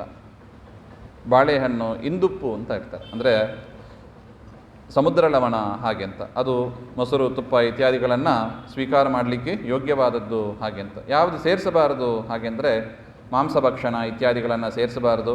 ರಾಜ್ಮಾ ಮುಂತಾದವುಗಳು, ಸಾಸಿವೆ, ಎಳ್ಳೆಣ್ಣೆ ಇತ್ಯಾದಿಗಳನ್ನೆಲ್ಲ ಸೇರಿಸಬಾರದು ಹಾಗೆ ಅಂತ ಹೇಳಿದ್ದಾರೆ ಈ ಮಾಸದಲ್ಲಿ. ಮತ್ತು ಇನ್ನೊಬ್ಬರ ಆಹಾರವನ್ನು ಸ್ವೀಕಾರ ಮಾಡೋದು, ಇನ್ನೊಬ್ಬರ ಜೊತೆಗೆ ದ್ವೇಷವನ್ನು ಮಾಡೋದು ಅದೆಲ್ಲವೂ ಕೂಡ ವರ್ಜ್ಯ ಹಾಗೆ ಅಂತ.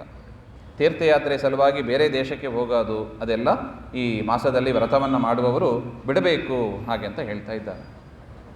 ಇನ್ನು ಗುರುಗಳನ್ನು, ಆಕಳುಗಳನ್ನು, ವ್ರತಗಳನ್ನು ಮಾಡತಕ್ಕವರನ್ನು, ರಾಜರನ್ನು, ಮಹಾತ್ಮರನ್ನು ನಿಂದೆ ಮಾಡಬಾರದು ಅಂತ ಹೇಳ್ತಾ ಇದ್ದಾರೆ. ಪುರುಷೋತ್ತಮ ಮಾಸದಲ್ಲಿ ವೈಷ್ಣವರ ನಿಂದೆಯನ್ನು ವಿಶೇಷವಾಗಿ ಎಂದಿಗೂ ಮಾಡಬಾರ್ದು, ವಿಶೇಷವಾಗಿ ಇಲ್ಲೂ ಮಾಡಬಾರ್ದು ಹಾಗೆ ಅಂತ ಹೇಳ್ತಾ ಇದ್ದಾರೆ.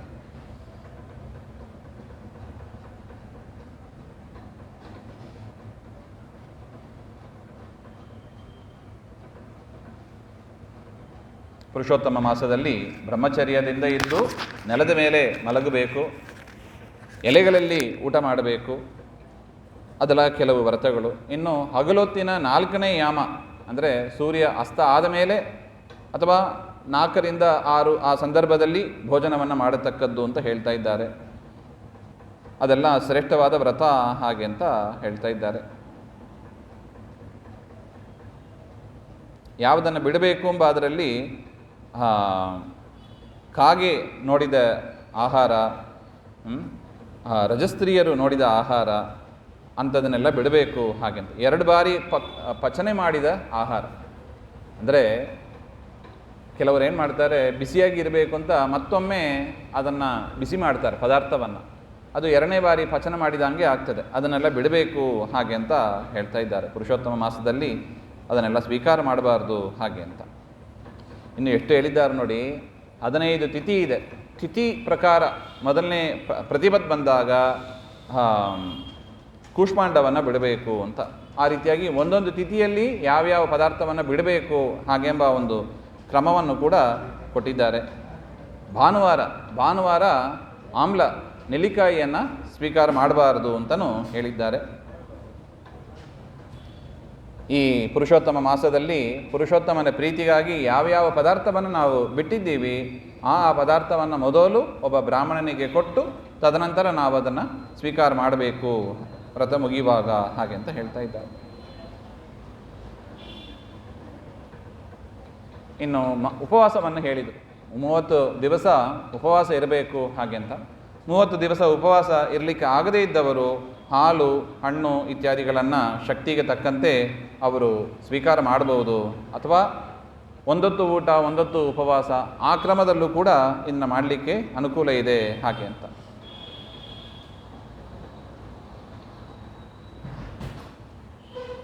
ಎಷ್ಟಂತ ಹೇಳ್ತಾರೆ ನೋಡಿ, ವಿಶೇಷವಾಗಿ ಭಾಗವತ ಶ್ರವಣವನ್ನು ಮಾಡಬೇಕು ಅಂತ ಹೇಳ್ತಾ ಇದ್ದಾರೆ. ಶ್ರೀಮದ್ ಭಾಗವತಂ ಭಕ್ತ್ಯ ಶ್ರೋತವ್ಯಂ ಪುರುಷೋತ್ತಮೇ ತತ್ಪುಣ್ಯಂ ವಚಸಾ ಭಕ್ತುಂ ವಿಧಾತ ಅಪಿ ನ ಶಕ್ನುಯಾತ್. ಈ ಮಾಸದಲ್ಲಿ ವಿಶೇಷವಾಗಿ ಭಾಗವತ ಶ್ರವಣ ಮಾಡಿದರೆ ಎಷ್ಟು ಪುಣ್ಯ ಬರುತ್ತದೆ ಅಂತ ಬ್ರಹ್ಮದೇವರಿಂದಲೂ ಕೂಡ ವರ್ಣನೆ ಮಾಡಲಿಕ್ಕೆ ಆಗೋದಿಲ್ಲವಂತೆ. ಅಷ್ಟು ಪುಣ್ಯ ಭಾಗವತಕ್ಕೆ ಇದೆ ಹಾಗೆ ಅಂತ. ಇದರಿಂದ ವಿಶೇಷವಾಗಿ ಭಾಗವತ ಶ್ರವಣ, 1,00,000 ದಳದಿಂದ ಕಾಲಗ್ರಾಮ ಪೂಜೆ, ತುಳಸಿ ದಳ ಸಮರ್ಪಣೆ ಮಾಡೋದು ಮಹಾಪುಣ್ಯದಾಯಕ ಹಾಗೆ ಅಂತ ಹೇಳ್ತಾ ಇದ್ದಾರೆ.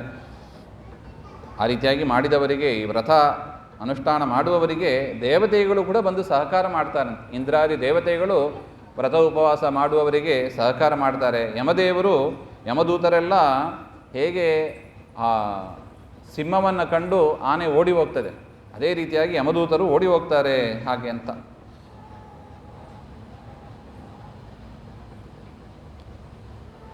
ಇನ್ನು ಯಾಗ ಅನುಷ್ಠಾನ ಅಂತ ಏನು ಮಾಡ್ತೀವಿ ಬೇರೆ ತಿಂಗಳು, ಅದಕ್ಕಿಂತಲೂ ಈ ಮಾಸದಲ್ಲಿ ವ್ರತ ಮಾಡೋದು ಶ್ರೇಷ್ಠ ಅಂತ. ಯಾಕೆ ಬೇರೆ ಮಾಸದಲ್ಲಿ ಯಾಗಗಳನ್ನು ಯಾಕೆ ಮಾಡ್ತಾರೆ? ಸ್ವರ್ಗಕ್ಕಾಗಿ ಮಾಡ್ತಾರೆ, ಸ್ವರ್ಗಲೋಕ ಸಿಗ್ತದೆ ಅಂತ ಮಾಡ್ತಾರೆ. ಈ ಮಾಸದಲ್ಲಿ ಯಾಗಾದಿಗಳನ್ನು ಮಾಡಿದರೆ ಅವರು ಗೋಲೋಕಕ್ಕೆ ಹೋಗ್ತಾರೆ ಅಂತ ನಾವು ಹಿಂದೆ ನೋಡಿದ್ದೀವಿ. ಗೋಲೋಕದ ವಿಚಾರವನ್ನು ನಾವು ನೋಡಿದ್ದೀವಿ. ಅಂಥ ಗೋಲೋಕಕ್ಕೆ ಪುರುಷೋತ್ತಮನ ಹತ್ರ ಹೋಗುವ ಸೌಭಾಗ್ಯವನ್ನು ತಂದುಕೊಡುತ್ತದೆ. ಯಾರು ವ್ರತಾನುಷ್ಠಾನ ಮಾಡ್ತಾರೆ ಅವರ ಶರೀರದಲ್ಲಿ ಎಲ್ಲ ತೀರ್ಥಗಳು ಸನ್ನಿಹಿತವಾಗಿದೆ, ಎಲ್ಲ ದೇವತೆಗಳು ವಾಸ ಮಾಡ್ತಾ ಇರ್ತಾರೆ ಹಾಗೆ ಅಂತ. ಅದರಿಂದ ಈ ವ್ರತ ಮಾಡುವವರನ್ನು ನಿಂದೆ ಮಾಡಬೇಡಿ ಹಾಗೆ ಅಂತಲೂ ಹೇಳ್ತಾ ಇದ್ದಾರೆ. ಎಷ್ಟು ಚಂದ ಇದೆ ನೋಡಿ ಫಲ. ದುಸ್ವಪ್ನಂ ಚೈವ ದಾರಿದ್ರ್ಯಂ ದುಷ್ಕೃತಂ ತ್ರಿವಿಧಂ ಚಯತ್ ತತ್ಸರ್ವಂ ವಿಲಯಂ ಯಾತಿ ಕೃತೆ ಶ್ರೀ ಪುರುಷೋತ್ತಮೇ. ದುಸ್ವಪ್ನದಿಂದ ಬರತಕ್ಕ ಫಲಗಳು, ದಾರಿದ್ರ್ಯಗಳು, ಪಾಪಗಳು, ಇದು ಮೂರೂ ಕೂಡ ಈ ಒಂದು ಅಧಿಕ ಮಾಸದ ಪ್ರಭಾವದಿಂದ ಅದು ನಾಶವಾಗುತ್ತದೆ ಹಾಗೆ ಅಂತ ಹೇಳ್ತಾ ಇದ್ದಾರೆ. ಕಾಯೇನ ವಾಚ ಮನಸ ಮಾಡಿದ ಪಾಪಗಳು ಎಲ್ಲವೂ ಕೂಡ ನಾಶವಾಗ್ತದೆ ಹಾಗೆ ಅಂತ. ಯಾಕೆ? ಈ ವ್ರತವನ್ನು ಮಾಡುವವರನ್ನು ಇಂದ್ರಾದಿ ದೇವತೆಗಳು ರಕ್ಷಣೆ ಮಾಡ್ತಾರಂತೆ. ಅದರಿಂದ ವಿಶೇಷವಾದ ಫಲ ಇದೆ ಹಾಗೆ ಅಂತ. ಈ ವ್ರತ ಮಾಡುವ ಸ್ಥಳದಲ್ಲಿ ಭೂತ, ಪ್ರೇತ, ಪಿಶಾಚಿ ಇವುಗಳ ಬಾಧೆ ಇರೋದಿಲ್ಲ ಅಂತ ಹೇಳ್ತಾ ಇದ್ದಾರೆ. ಈ ವ್ರತ ಮಾಡಿದವರ ಫಲವನ್ನು ವಿವರಣೆ ಮಾಡಲಿಕ್ಕೆ ಆದಿಶೇಷನಿಗೂ ಕೂಡ ಸಾಮರ್ಥ್ಯ ಇಲ್ಲ ಹಾಗೆ ಅಂತ ಅಷ್ಟು ವಿಶೇಷವಾಗಿ ಇದನ್ನು ಹೇಳಿದ್ದಾರೆ. ಈ ರೀತಿಯಾಗಿ ನಾವು ಈ ಒಂದು 7 ದಿವಸ ಕಾಲ ಈ ಬೃಹನ್ನಾರದಿಯ ಪುರಾಣದಲ್ಲಿ ವಾಲ್ಮೀಕಿ ಋಷಿಗಳ ಒಂದು ಪರಮ ಅನುಗ್ರಹ. ಆ ವಾಲ್ಮೀಕಿ ಋಷಿಗಳು ದೃಢಧನ್ವ ರಾಜನ ಸಂವಾದ ರೂಪದಲ್ಲಿ ಮತ್ತು ಕೃಷ್ಣ ಯುಧಿಷ್ಠಿರ ಇವರ ಸಂವಾದ ರೂಪದಲ್ಲಿ ಕೆಲವು ವಿಚಾರಗಳನ್ನು ನಾವು ನೋಡಿದ್ದೀವಿ. ಇದು ಒಂದು ಬಿಂದು ಅಷ್ಟೇ. ಇಲ್ಲಿ ಇನ್ನೂ ಅತಿಶಯವಾಗಿ ಹೆಚ್ಚು ವಿಚಾರಗಳು ಇದೆ. ಅದನ್ನು ಹೇಳೋದಕ್ಕೆ ಕಾಲಾವಕಾಶವೂ ಕಡಿಮೆ ಇದೆ, ನಮ್ಮ ಬುದ್ಧಿ ಸಾಮರ್ಥ್ಯವೂ ಕಡಿಮೆ ಇದೆ ಅಂತ ಹೇಳ್ತಾ ಈ ಒಂದು ಮಂಗಳ ಕಾರ್ಯದಲ್ಲಿ ನೀವೆಲ್ಲರೂ ಸೇರಿದ್ದೀರಾ. ಇದು ಮಾಡಬೇಕಾದ ಒಂದು ಕಾರ್ಯ. ಅಧಿಕ ಮಾಸದಲ್ಲಿ ಮಾತ್ರ ಇಲ್ಲ, ಪ್ರತಿ ತಿಂಗಳಲ್ಲೂ ಕೂಡ ಈ ಮಾಸಧರ್ಮ ಅಂತ ಇರುತ್ತದೆ. ಯಾವ ಮಾಸದಲ್ಲಿ ಯಾವ ಧರ್ಮವನ್ನು ವಿಶೇಷವಾಗಿ ಮಾಡಬೇಕು ಅಂತ ಮಾಸಧರ್ಮ ಅಂತಲೇ ದೊಡ್ಡ ಪಟ್ಟಿ ಇದೆ. ಅದನ್ನು ಚೆನ್ನಾಗಿ ಅರಿತು ಅದನ್ನು ತಿಳಿಸಿಕೊಡುವ ಪುರಾಣಗಳಲ್ಲಿ ಅನೇಕ ಕಡೆ ಅದನ್ನು ತಿಳಿಸಿಕೊಟ್ಟಿದ್ದಾರೆ. ಅದನ್ನು ತಿಳಿಸುವ ಉಪಾಖ್ಯಾನಗಳನ್ನು ಕೂಡ ತಿಳಿಸಿಕೊಟ್ಟಿದ್ದಾರೆ. ಇಲ್ಲಿ ನಾವೇನು ದೃಢಧನ್ವ ಉಪಾಖ್ಯಾನ ಅಂತ ನಾವೇನು ಕೇಳ್ತೀವಿ, ಅದೇ ರೀತಿಯಾಗಿ ಪ್ರತಿ ತಿಂಗಳಲ್ಲೂ ಕೂಡ ಮಾಸಧರ್ಮಗಳನ್ನು ತಿಳಿಸಿಕೊಡುವ ಅನೇಕ ವಿಚಾರಗಳು ಪುರಾಣಗಳಲ್ಲಿ ಇದೆ. ಅದನ್ನು ಶ್ರದ್ಧೆಯಿಂದ ಕೇಳಿ ಆ ಮಾಸಧರ್ಮಗಳನ್ನು ಪರಿಪಾಲನೆ ಮಾಡುವ ಒಂದು ಸೌಭಾಗ್ಯವನ್ನು ಪರಮಾತ್ಮ ನಮಗೂ ನಿಮಗೂ ಕರುಣಿಸಲಿ ಅಂತ ಪ್ರಾರ್ಥನೆ ಮಾಡ್ತಾ ಈ ಒಂದು ಪ್ರವಚನ ಅದು ಆಯೋಜನೆ ಮಾಡಿದ ಈ ಮಠದ ಅಧಿಕಾರಿಗಳು ಅವರಿಗೆ ನನ್ನ ಕೃತಜ್ಞತೆಯನ್ನು ಸಮರ್ಪಣೆ ಮಾಡುತ್ತಾ, ಕೇಳಿದ ನಿಮ್ಮೆಲ್ಲರಿಗೂ ಕೂಡ ಇತೋಪಿ ಅತಿಶಯವಾಗಿ ಪರಮಾತ್ಮ ಜ್ಞಾನಭಕ್ತಿ ವೈರಾಗ್ಯಗಳನ್ನು ಕೊಡಲಿ ಅಂತ ಪ್ರಾರ್ಥನೆ ಮಾಡ್ತಾ, ಇದರಲ್ಲಿ ಏನಾದರೂ ದೋಷಗಳು ಇದ್ದರೆ ಅದು ನಮ್ಮದು, ಇದರಲ್ಲಿ ಯಾರು ಗುಣಗಳು ಇದ್ದರೆ ಅದು ನಮ್ಮ ಗುರುಗಳದ್ದು ಅಂತ ಹೇಳ್ತಾ, ಪಾಠ ಹೇಳಿದ ಗುರುಗಳದ್ದು ಅಂತ ಹೇಳ್ತಾ ಈ ಎರಡು ವಾಕ್ಕುಸುಮಗಳನ್ನು ಅಸ್ಮದ್ ಗುರುವಂತರ್ಗತ ಭಾರತೀರಮಣ ಮುಖ್ಯ ಪ್ರಾಣ ಅಂತರ್ಗತ ಶ್ರೀ ಲಕ್ಷ್ಮೀನಾರಾಯಣ ಪ್ರೇರಣೆಯ ಶ್ರೀ ಲಕ್ಷ್ಮೀನಾರಾಯಣ ಪ್ರೀತ್ಯರ್ಥಂ ಸುಪ್ರೀದೋ ವರದೋ ಭವತು ಶ್ರೀಕೃಷ್ಣ ಅರ್ಪಣಮಸ್ತು. ಯಸ್ಸರ್ವಗುಣ ಸಂಪೂರ್ಣಃ ಸರ್ವದೋಷ ವಿವರ್ಜಿತಃ ಪ್ರಿಯತಾಂ ಪ್ರೀತಯೇ ಬಾಲಂ ವಿಷ್ಣೋರ್ಮೇ ಪರಮಸೂರತ್ ಶ್ರೀ ಮಧ್ವೇಶ ಅರ್ಪಣಮಸ್ತು.